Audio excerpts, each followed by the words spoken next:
The morning sun baked the quiet suburban street as I pulled into my driveway after a 12-hour night shift.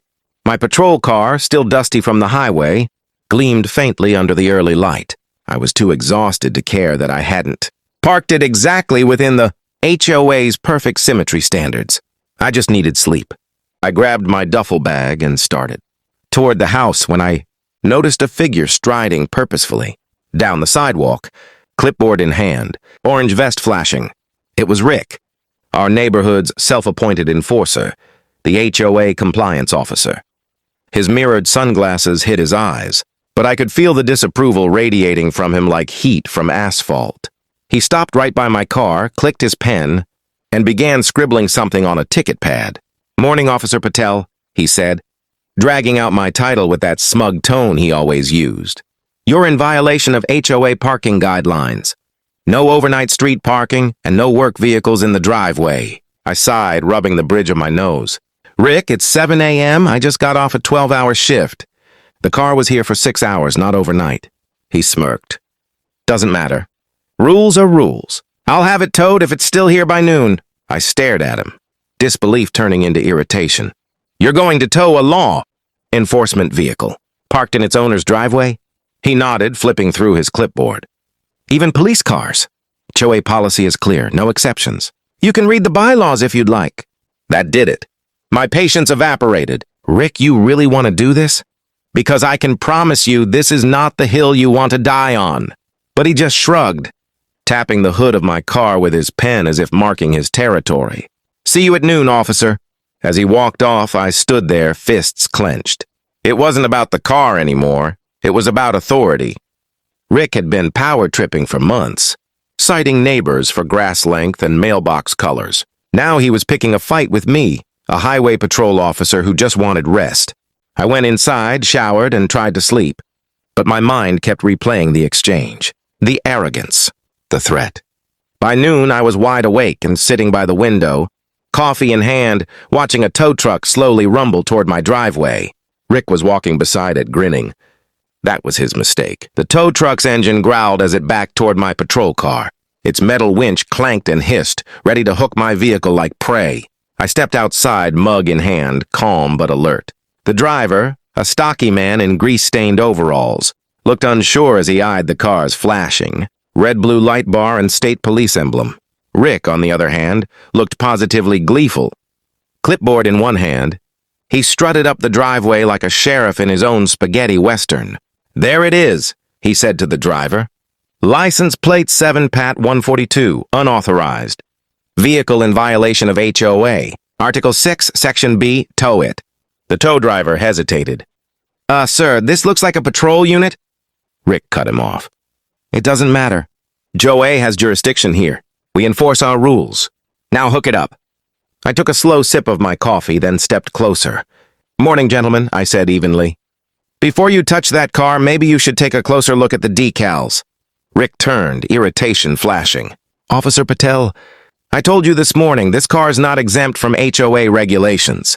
You can park it at the precinct or on the street outside the community, like everyone else." "Actually," I said, reaching into my jacket, "it's exempt under state law." I flipped open my badge, gleaming in the midday sun. The tow driver froze. Rick's smirk faltered. "This vehicle," I continued, "is a marked state patrol cruiser used for active duty response. Interfering with it, or ordering it to be towed, constitutes obstruction of law enforcement property. You still want to proceed?" The tow driver immediately stepped back, raising his hands. "Nope, not touching that. I don't want any part of this." Rick blinked, mouth opening and closing. You can't threaten me with your badge, Patel. This is HOA property." "Wrong again," I said, my voice firm. "This is my private driveway. You set one more foot on it with that tow order, and we'll see who's breaking the law." The driver disconnected the winch cable, muttering something about not losing his job. Rick's face reddened like a stoplight as the tow truck pulled away. He tried to regain his composure. "This isn't over. I'll be filing a complaint with the board." "Good," I said, stepping closer until he had to look up at me. "Because I'll be filing one too, with the state attorney's office." Rick swallowed hard, then stormed off, muttering under his breath. The neighborhood was quiet again, but I could feel the storm brewing. This wasn't the end. It was the start of a much bigger battle. 3 days later, I got the official notice. Slipped under my door. A formal summons from the HOA, board to attend a disciplinary hearing. The letter claimed I had interfered with an authorized compliance officer and displayed intimidation tactics unbecoming of a community member. I chuckled when I read it. The irony was rich. Rick had filed his complaint. All right. And now the entire board wanted to make an example out of me. The meeting was scheduled for Saturday morning at the clubhouse. I arrived early, in plain clothes, but with my badge discreetly clipped inside my belt. The parking lot was full. Apparently, word of the incident had spread, and half the neighborhood showed up to watch the drama unfold. Inside, the room buzzed with whispers. The board sat at a long table draped with an official HOA banner. Trying to look serious and impartial, Rick was there too, standing smugly by the projector screen, his orange vest freshly ironed. He was clearly ready for his moment. "Officer Patel," said Linda, the HOA president, in her overly polite tone, "you've been called here to address allegations of misconduct. Specifically that you used your position as a law enforcement officer to intimidate Mr. Richards while he was performing his duties." Rick crossed his arms, smirking. "That's exactly what happened. He flashed his badge, threatened me, and stopped a lawful tow. No one is above the HOA's regulations." I leaned back, calm and collected. "With all due respect, Linda, I didn't flash my badge. I identified myself when Mr. Richards attempted to have a marked state patrol vehicle towed from my own driveway. Something that's a direct violation of state code." Rick scoffed. "We don't care about state code.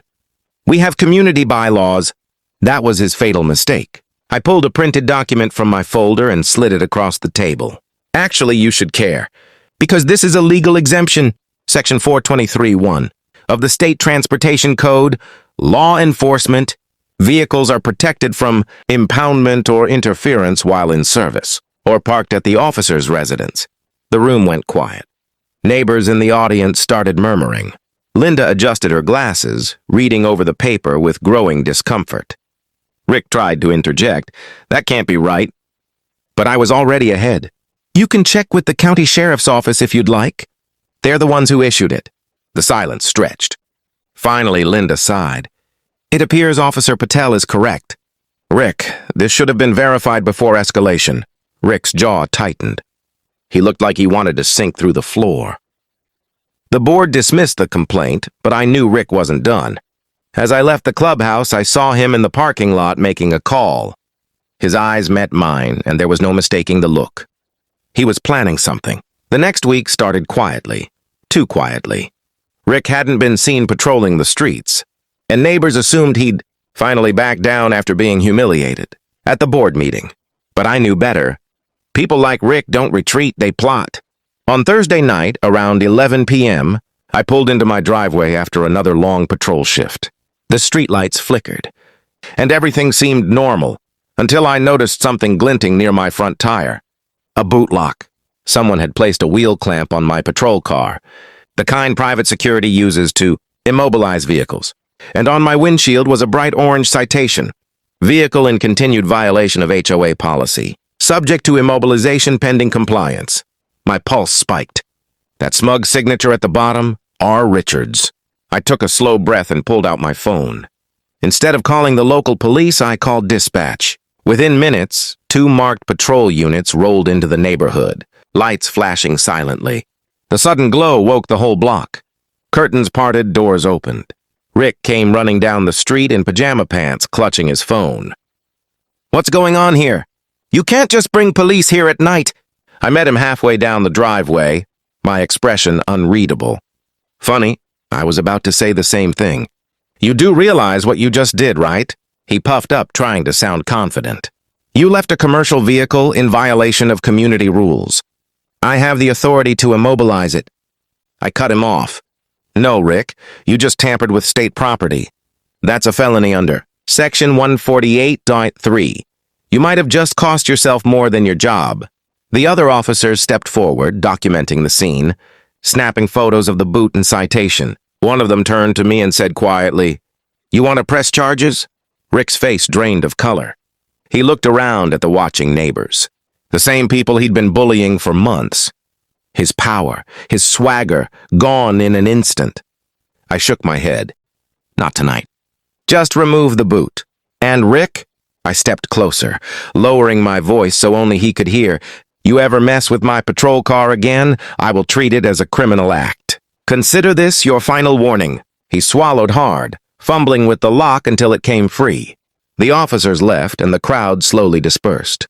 As I stood there under the streetlight, I finally felt the tension lift. Rick never patrolled again after that night. Rumor had it the HOA board quietly replaced him. And every time I park my cruiser now, the street stays calm. Because the neighborhood finally learned, some badges can't be challenged.